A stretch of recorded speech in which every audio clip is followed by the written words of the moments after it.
ओम सभी को नमस्ते। आइए मेरे साथ मिलकर परमपिता परमेश्वर से प्रार्थना करते हैं, वह पिता हम सबको श्रेष्ठ बुद्धि प्रदान करे। ओम भूर्भुवः स्वः तत्सवितुर्वरेण्यं भर्गो देवस्य धीमहि धियो यो नः प्रचोदयात्। ओम। आइए एक विचार करते हैं और विचार समझने के योग्य है, और हो सकता है यह विचार आपके मन में भी कभी जीवन में आया हो, और नहीं अगर आया है हो सकता है जीवन में कभी आ सकता है। देखो, हमने एक व्यक्ति से बात की और वह व्यक्ति, जब उस व्यक्ति से हम पूछते हैं कि आपका धर्म क्या है, तो वह उत्तर देता है कि मैं हिंदू धर्म को मानता हूँ। हमने पूछा हिंदू धर्म के नाम पर आप क्या करते हैं, तो उस व्यक्ति ने उत्तर दिया कि हम हिंदू धर्म के नाम पर मंदिर जाते हैं, ईश्वर को मानते हैं, पूजा पाठ करते हैं, इस रूप में उसने बताया।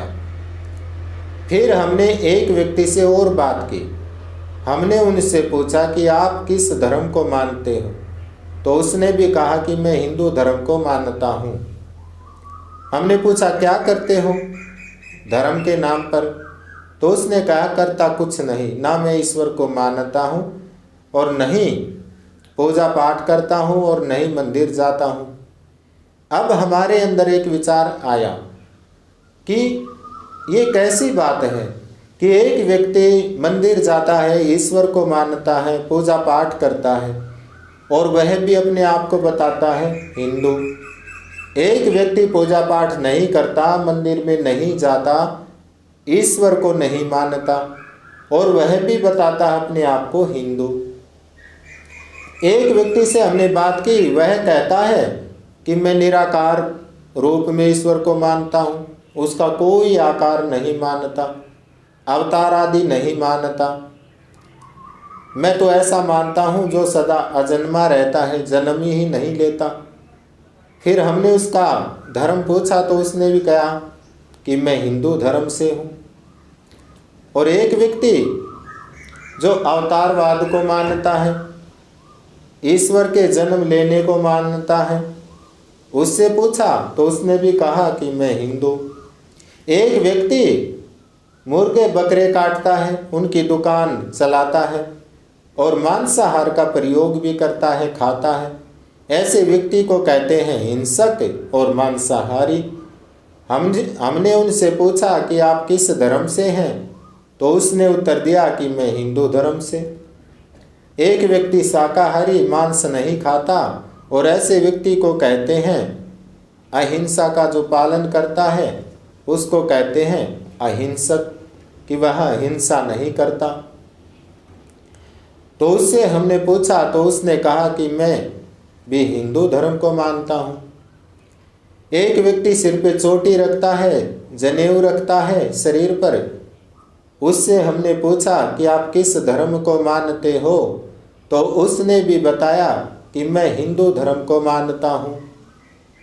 बहुत सारे व्यक्ति ऐसे मिले जो चोटी जनेऊ नहीं रखते, किंतु उन्होंने भी यही कहा कि हम हिंदू धर्म को मानते हैं। इसका मतलब जो चोटी जनेऊ रखता है वह भी हिंदू, जो चोटी जनेऊ नहीं रखता वह भी हिंदू। और बहुत सारे व्यक्ति ऐसे मिलते हैं जो कावड़ लेकर आते हैं, तीर्थ यात्राएं करते हैं, उनसे पूछते हैं तो भी अपने आप को बताते हैं हिंदू। और बहुत सारे ऐसे भी मिलते हैं जो कहते हैं नहीं, हम ऐसा ये कुछ नहीं करते, हम कावड़ नहीं लाते, हम तीर्थ यात्राएं नहीं करते, किंतु उनसे पूछते हैं तो भी कहते हैं कि हम हिंदू। एक व्यक्ति नशा करता है, वे भी अपने आप को हिंदू बताता है। एक व्यक्ति नशा नहीं करता, वह भी अपने आप को हिंदू बताता है। तो वास्तव में हिंदू कौन?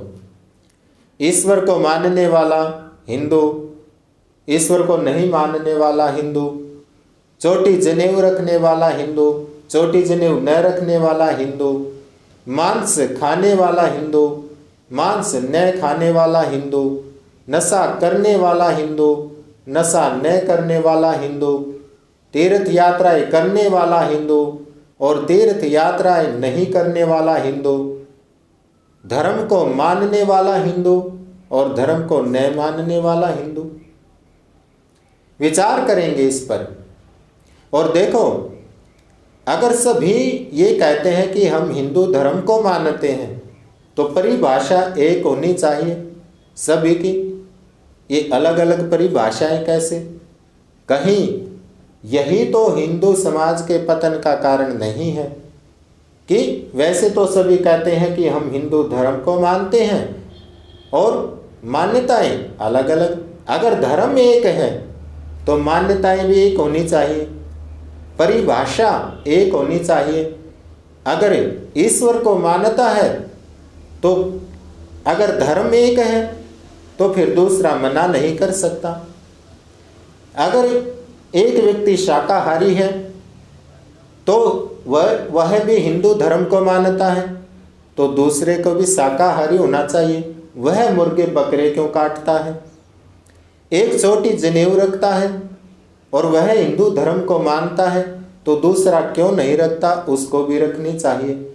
मेरा कहने का मतलब है कि धर्म एक है, सभी हिंदू धर्म बताते हैं, तो मान्यताएं अलग क्यों हैं? तो मैं एक उत्तर आपसे चाहता हूं कि हिंदू कौन, और मैं ये चाहता हूं कि कमेंट के द्वारा आप इसका उत्तर दें और मैं उसकी प्रतीक्षा करूंगा। और इसका उत्तर हम भी देंगे, बहुत ही अच्छा उत्तर देंगे अगले महीने कि वास्तव में हिंदू कौन। किंतु हम उससे पहले आपका उत्तर चाहते हैं और निवेदन करते हैं, आशा भी करते हैं कि बुद्धिमान व्यक्ति अवश्य ही इसका बहुत अच्छा उत्तर देंगे। मैं उसकी प्रतीक्षा करूंगा। इन्हीं शब्दों के साथ मैं अपनी वाणी को विराम देता हूँ। ओम शांति।